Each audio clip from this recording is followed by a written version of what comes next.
চিন্তা করা যায় মক্কার একটা বাস স্ট্যান্ড এত সুন্দর।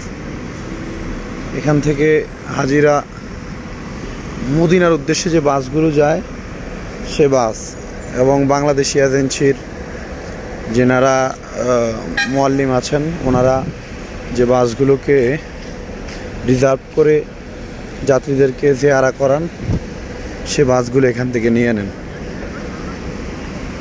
শুধু হাজিদের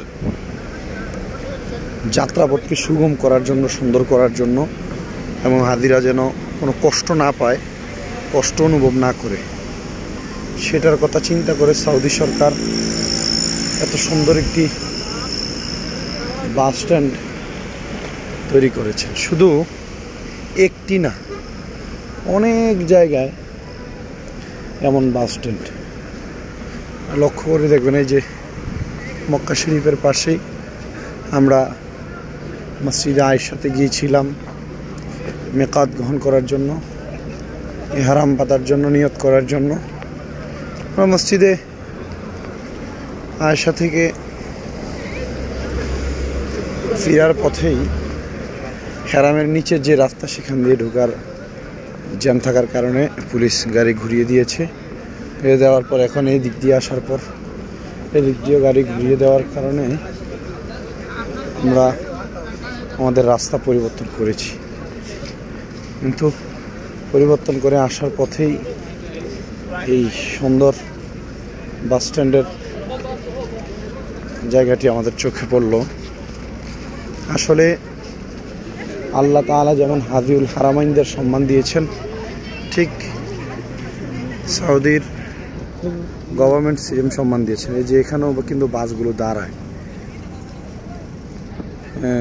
আর যদি কেউ প্রাইভেট গাড়ি নিয়ে না যায় তাহলে মাত্র 4 টাকার বিনিময়, সৌদির 4 টাকা, 3/32 128 টাকা। একজন মানুষ মসজিদে আয়েশাতে যাইতে পারবে, আবার আসার জন্য 4 টাকা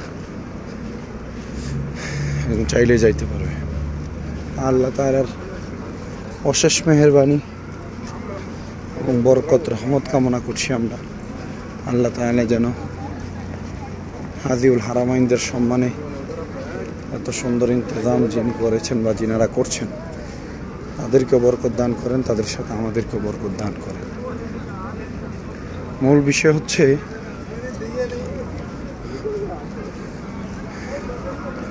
নামিয়ে দেওয়ার পরও কষ্ট করে করে মানুষ এভাবেই যাচ্ছে মক্কার পথে হেঁটে হেঁটে। অনেকে তো মনের আনন্দেই চলে যাচ্ছে, কারণ সবাই চিন্তা করে কষ্ট করে হজ করার মাঝে যে আল্লাহ তাআলা অসংখ্য পরিমাণ রহমত বরকত দান করবেন, সেই রহমত, সেই বরকত কামনা